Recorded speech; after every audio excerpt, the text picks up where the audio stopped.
Hi friends, how are you? I hope you're fine. This is Best Class Education channel. In previous two videos, we start our science second chapter, The Living World. In this video, we complete this chapter. So, let's start to our video and chapter also. And I try to learn you this chapter with easy tricks. So, let's start. So, in previous video, we see the what is a reproduction. In this video, we see the next point and other points also. So, let's start. Our next point name is a definite lifespan. Lifespan means आयुर्मान. तर आपण living थिंग्सच्या आयुर्मानाविषयी या पॉइंटमध्ये माहिती घेणार आहोत. तर चला तर आपण सुरुवात करूयात. First, we read this chapter. We read this point. First, we read this paragraph. At a certain stage of life, living things become capable of reproduction. Later on in life, reproduction stage, their organs become weak and still later, their life comes to an end. In other words, living things die. The lifespan of different animals and plants are different. For example, the lifespan of the dog is about 12 to 18 years, while the ostrich lives for 50 years. The Marathi explanation of this paragraph is लाईफच्या एका certain स्टेजवर living thing हा reproduction करण्यासाठी capable होतो.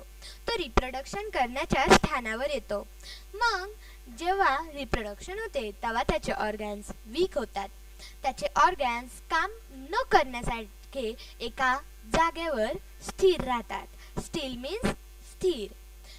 त्याचे reproduction झाल्यानंतर त्याचे organs weak होतात, ते कमजोर होतात आणि त्याचे जे ऑर्गन्स असतात ते एका जागेवर थांबण्या एवढे होतात.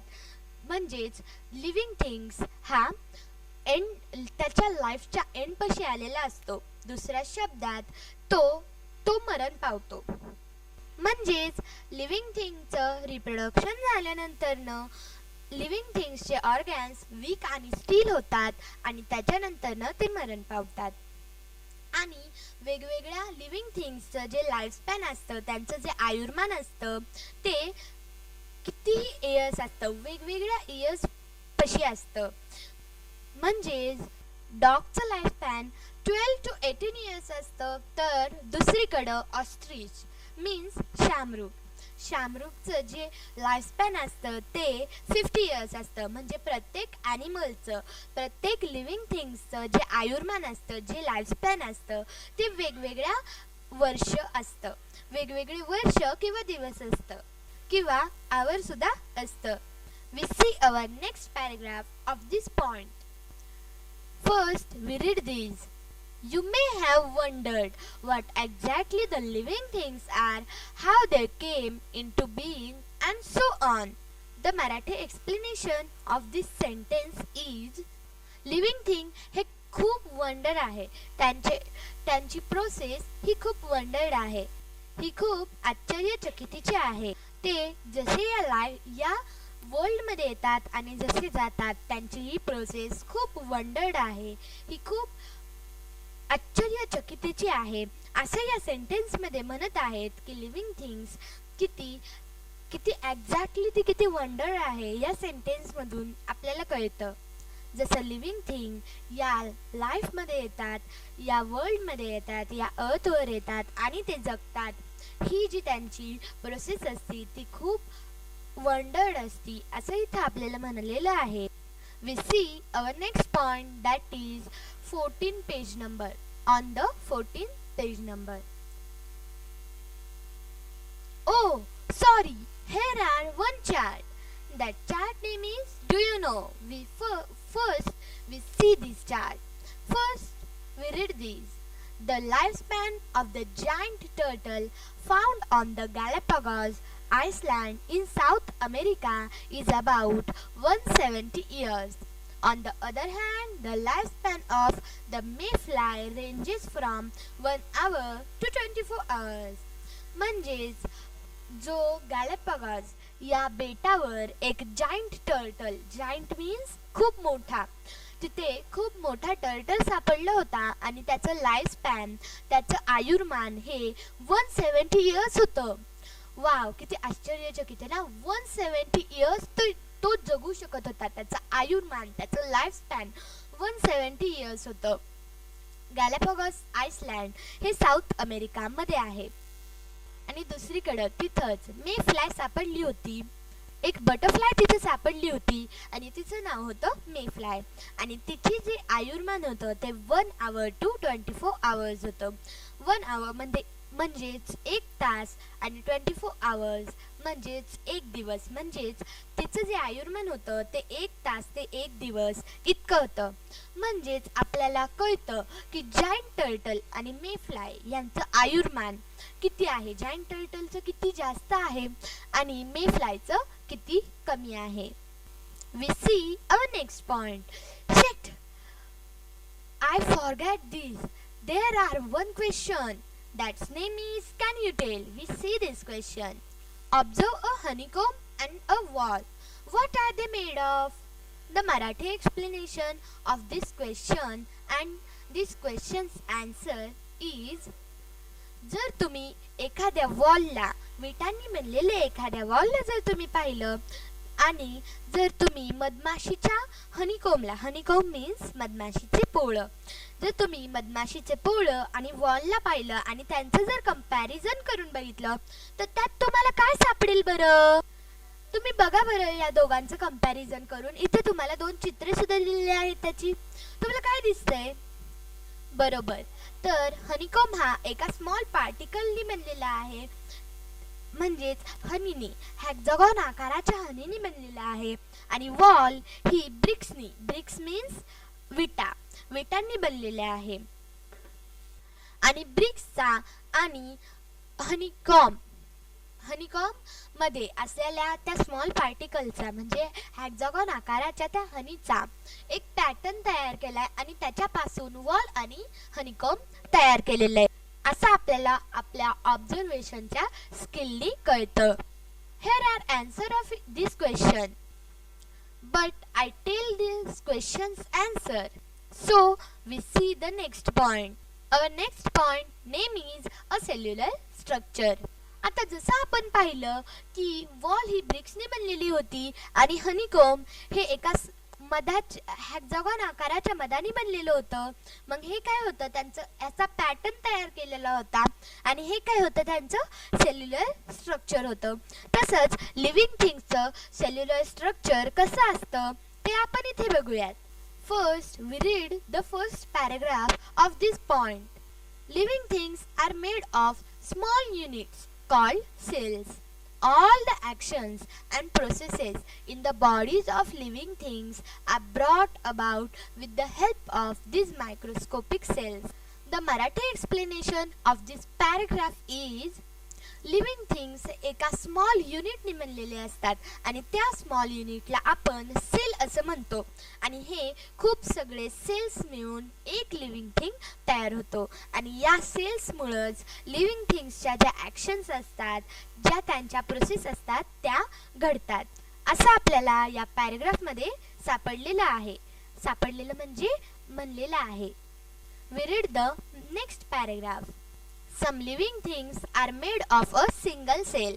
These are called unicellular organisms. On the other hand, the living things that are made of many cells are called multicellular organisms.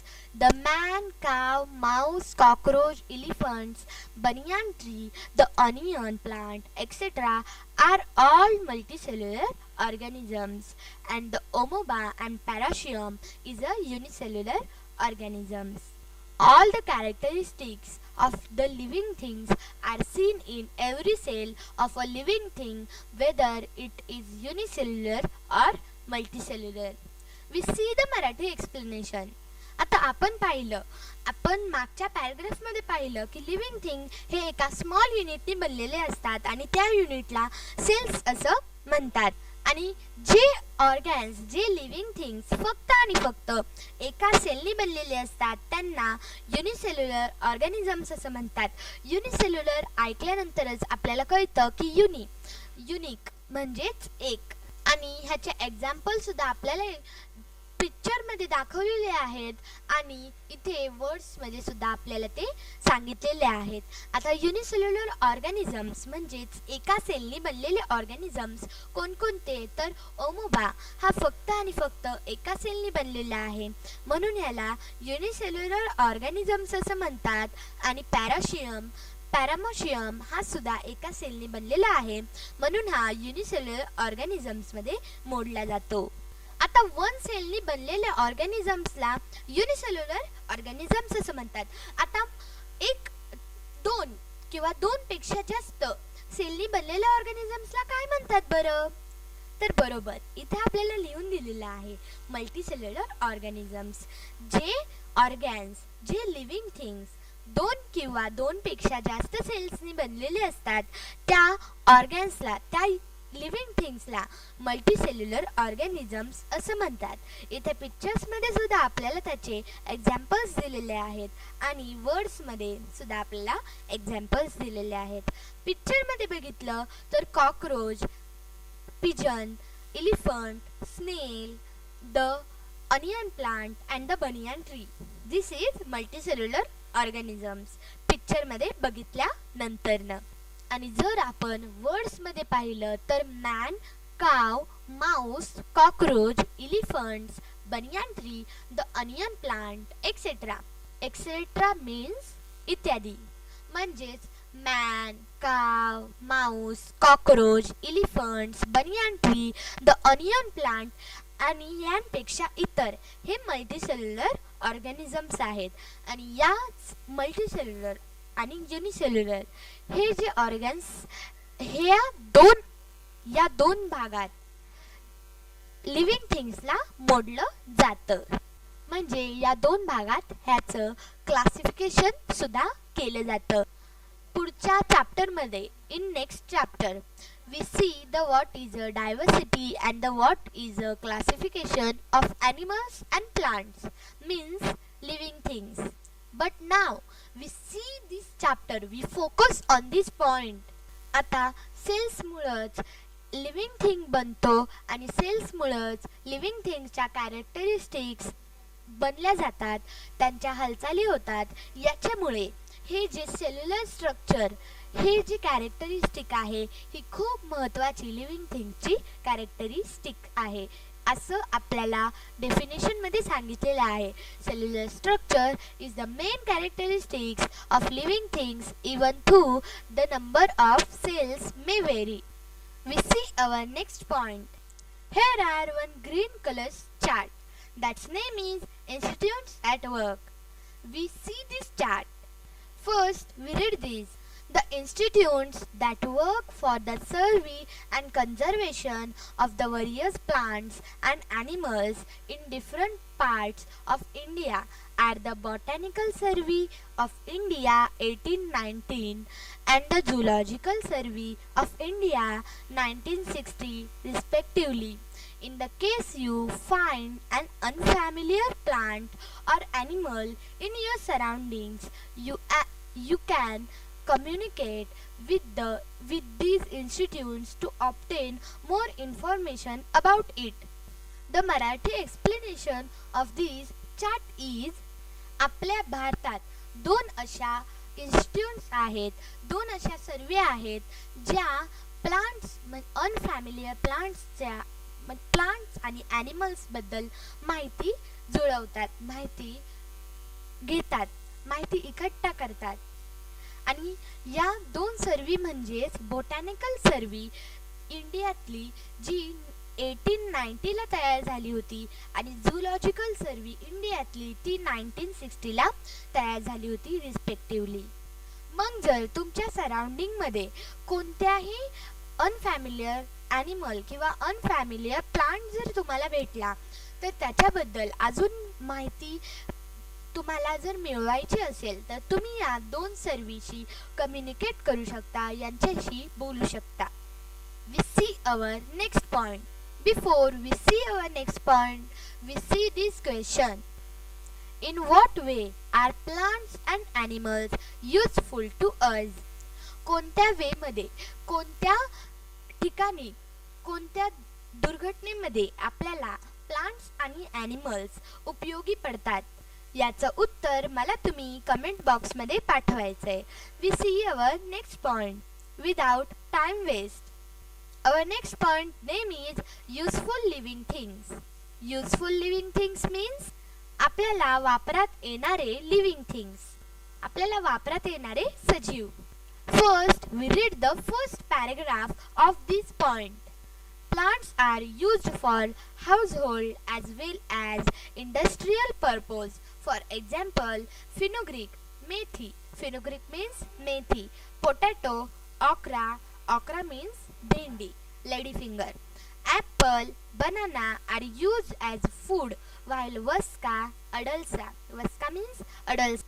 Hirada, behanda, asparagus are used as medicines. We see the Marathi explanation of this paragraph. आता living things हे दोन part मध्ये विभागतात. पहिलं म्हणजे plant आणि दुसरं म्हणजे animal. Plants या भागात प्रत्येक प्रकारचे प्लांट्स मोडले जातात आणि ॲनिमल्स या भागात प्रत्येक प्रकारचे ॲनिमल्स ह्युमन्स मोडले जातात. आणि यातले प्लांट आपल्याला कसे उपयोगी पडतात हे आपल्याला या पॅराग्राफ मध्ये सांगितलेलं आहे. आता प्लांट्स आपल्याला घरच्या कामामध्ये यूज पडतात. जसं की फिनुग्रीक म्हणजे मेथी, जसं मी तुम्हाला सांगितलं होतं आणि कंसात सुद्धा तुम्हाला हे दिलेलं आहे. परत पोटॅटो, भेंडी, ॲपल, बनाना हे काय होतात तर आपल्याला स्वयंपाकासाठी यूज होतात. आणि वस्का म्हणजेच अडलसा कंसामध्ये आपल्याला दिलेला आहे. परत हिरडा, बेहंडा, अस्पॅरगस हे आपल्याला मेडिसिन्स म्हणून यूज होतात. म्हणजेच प्लांट्स आपल्याला दोन प्रकारे यूज होतात, एक तर भाज्यांसाठी आणि एक मेडिसिन्स तयार करण्यासाठी. आणि वस्का, हिरडा यांसारख्या प्लांट्स पासून नॅचरली मेडिसिन्स बनतात, म्हणून हे आपल्यासाठी खूप आरोग्यदायी साबित होतात. Now we see the useful living things. First paragraph. We see the second paragraph. First we read this. Animals are also useful to us. Dogs, cats, cows, buffaloes are kept for domestic uses.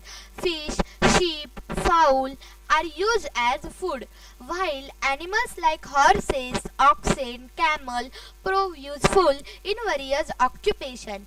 The earthworm is very useful in agriculture. This paragraph Marathi explanation is animals आपल्याला खूप प्रकारे useful होतात, ते आपल्याला खूप प्रकारे वापरात येतात. जसे की डॉग्स, कॅट्स आणि काउज आणि बफेलोज हे आपल्यासाठी डोमेस्टिक ॲनिमल्स असतात. डोमेस्टिक मीन्स पालतू. आणि फिश, शीप, फॉल हे फूड म्हणून यूज होतात, आपल्या अन्नासाठी हे यूज होतात. आणि हॉर्सेस, ऑक्सेन, कॅमल हे आपल्यासाठी दुसरं ऑक्युपेशन्स म्हणून यूज होतात. आणि अर्थवॉर्म हे सुद्धा ॲनिमल्सच आहेत, तर हे आपल्यासाठी ॲग्रिकल्चर मीन्स खत याच्यासाठी युजफुल होतात. म्हणजे फूड म्हणजे पाळतू, फूड आणि ऑक्युपेशन्स आणि ॲग्रिकल्चर या कामांसाठी आपल्याला ॲनिमल्स यूज होतात. आणि प्लांट्स हे आपल्याला इटिंग फूड आणि मेडिसिन्स म्हणून उपयोगी पडतात. म्हणजे अशा प्रकारे आपल्याला लिव्हिंग थिंग्स युजफुल होतात. आता आपण आपल्यासाठी हार्मफुल असणारे लिव्हिंग थिंग्स पाहूयात. आपल्यासाठी घातक असणारे आपण लिव्हिंग थिंग्स पाहूयात. We see our next point. First, we read the first paragraph of this point. Some animals and plants around us are harmful to man. For example, mosquitoes and flies spread disease. Cockroaches, mice, rats destroy our food. Lice, ticks also spread disease. The bites of some poisonous lizards, spiders, snakes and scorpions can even cause death. If wild elephants enter human settlements, they cause a lot of destruction. This paragraph Marathi explanation is आपल्या आजूबाजूला खूप living things असतात. त्यातले काही harmful आपल्यासाठी काही harmful असतात, काही वाईल्ड ॲनिमल्स असतात, काही जंगलातले असतात, तर काही आपल्यासाठी युजफुल सुद्धा असतात. आणि त्यातले काही आपल्यासाठी हार्मफुल सुद्धा असतात, जसे की मॉस्किटोज, परत फ्लाईज. हे काय करतात तर डिसीज स्प्रेड करतात. डिसीज मीन्स आजार आणि स्प्रेड मीन्स पसरवणे. मग हे आजार पसरवतात. आणि कॉक्रोचेस, माईस, रॅट्स हे काय करतात तर आपल्या फूडला डिस्ट्रॉय करून टाकतात. आपले फूड हे खराब करून टाकतात. परत लाईस, टिक्स हे सुद्धा डिसीज स्प्रेड करतात. आणि काही पॉयझनस ॲनिमल्स जसं की लिझर्ड्स, स्पायडर्स, स्नेक्स अँड स्कॉर्पियन्स ह्यांनी जर आपल्याला चावलं तर आपल्या अंगात विष उसळतं आणि त्यांनी आपण मरू सुद्धा शकतो. असं आपल्याला या पॅराग्राफमध्ये सांगितलेलं आहे. आणि शेवटच्या वाक्यात आपल्याला असं सांगितलंय की जर वाईल्ड एलिफंट्स जर ह्युमन सेटलमेंटमध्ये आले, ह्युमनच्या जाग्यावर आले, ह्युमन जिथे राहतात तिथं आले, तर ते खूप सगळं डिस्ट्रॉय करू शकतात. खूप सगळं आपल्याला त्यांच्याकडून नुकसान होऊ शकतं, असं आपल्याला या पॅराग्राफमध्ये सांगितलेलं आहे. वाईल्ड एलिफंट्स मीन्स जंगलात जे एलिफंट्स असतात ते. We read our next sentence or next paragraph.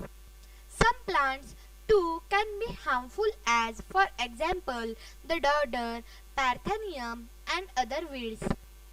जसं की ॲनिमल्स आपल्यासाठी हार्मफुल असतात, तसं काही प्लांट्स सुद्धा आपल्यासाठी हार्मफुल असतात. जसं की डॉडर, परत पॅराथेनियम हे प्लांट्स आपल्यासाठी हार्मफुल असतात. जसं की डाटुरा या प्लांटमध्ये काटे असतात आणि जर ते आपल्याला लागले तर त्या काट्यांमध्ये पॉयझन असतं आणि ते आपल्या शरीरात उतरतं. म्हणजे ते सुद्धा आपल्यासाठी हार्मफुलच आहे. जसं ॲनिमल्स आपल्यासाठी हार्मफुल असतात तसं प्लांट्स सुद्धा आपल्यासाठी हार्मफुल आहेत. We see our next paragraph and read this. Pores of the nettle Colocasia leaves cause itching. Plants like oleander, lantana have strong odors. The datura plant is poisonous.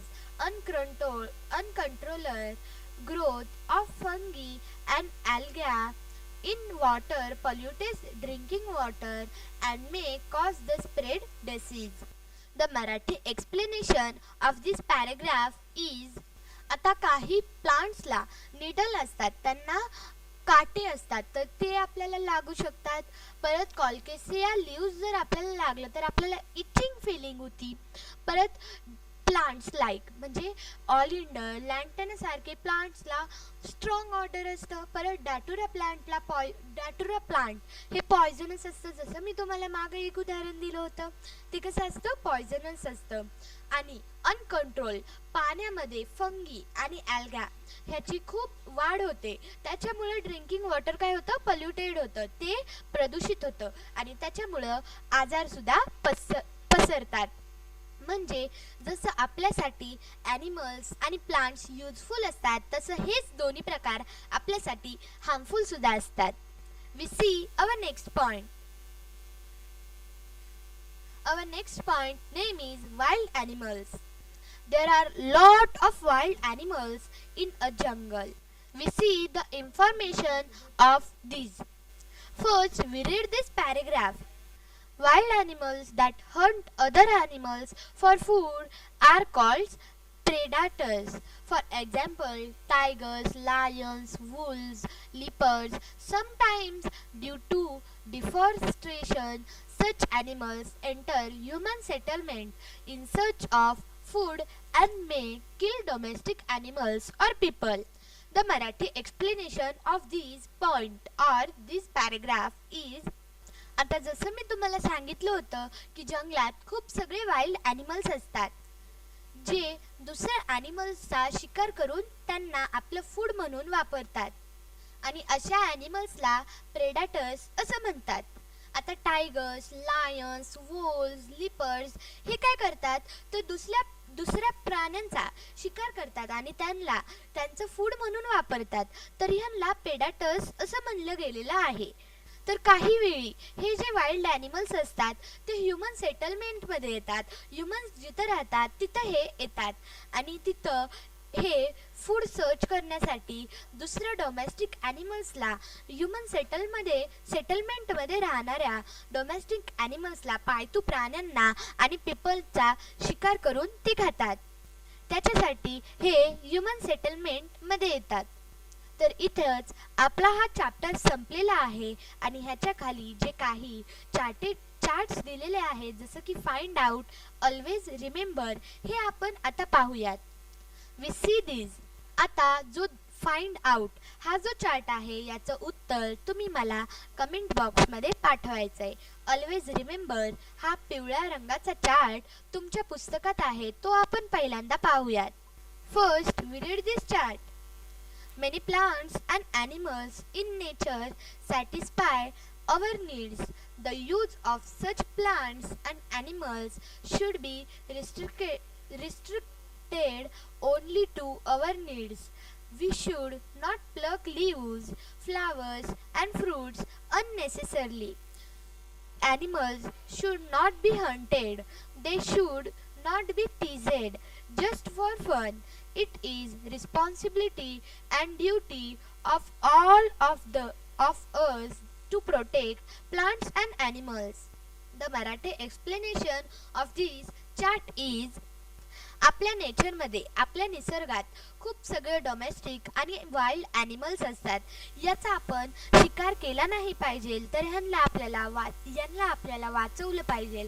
आणि आपल्या आजूबाजूला खूप सगळे प्लांट्स सुद्धा असतात, तर ह्यांचे जे लीव्ज असतात, ह्यांचे जे फ्लावर्स असतात ते आपण प्लक नाही केले पाहिजे. प्लक मीन्स तोडले नाही पाहिजे आपण ह्यांना, आणि त्यांना आपल्या नेचरला अशाच प्रकारे आपल्याला वाचवायला पाहिजे. आणि ही आपली रिस्पॉन्सिबिलिटी आहे की कोणत्याही प्लांटला आपण हानी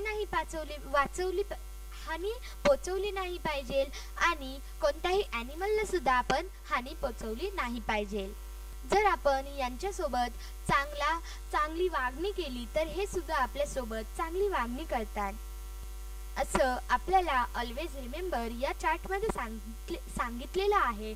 आणि हेच मी सुद्धा तुम्हाला सांगते की आपल्या नेचरला आपल्याला वाचवायला पाहिजे, आणि हे करण्यासाठी आपल्याला वेगवेगळ्या प्लांटला तोडलं नाही पाहिजे आणि ॲनिमल्सचा शिकार केला नाही पाहिजे. जर आपण त्यांना वाचवलं तर ते सुद्धा आपल्याला एका ना एका दिवशी वाचवतात. आता इथंच आपला द लिव्हिंग वर्ल्ड हा चॅप्टर संपलेला आहे. जर तुम्हाला माझ्या मागच्या 2 आणि या व्हिडिओमधून काही तुम्हाला तुमच्या अभ्यासामध्ये मदत झाली असेल तर लवकर माझ्या व्हिडिओला लाईक करा. आणि माझ्या चॅनलला जर तुम्ही अजूनही सबस्क्राईब केलेलं नाही तर लवकर जावा आणि माझ्या चॅनलला सबस्क्राईब करा आणि बेल आयकॉनवर प्रेस करायचं विसरू नका, जेणेकरून तुम्हाला माझे असेच नवीन व्हिडिओ बघायला मिळतील. आणि जर तुम्ही माझे मागील 2 व्हिडिओ पाहिले नसतील तर डिस्क्रिप्शन बॉक्समध्ये तुम्हाला त्यांची लिंक मिळेल. तर भेटूयात पुढच्या व्हिडिओला. तोपर्यंत bye bye and thanks for watching my this video.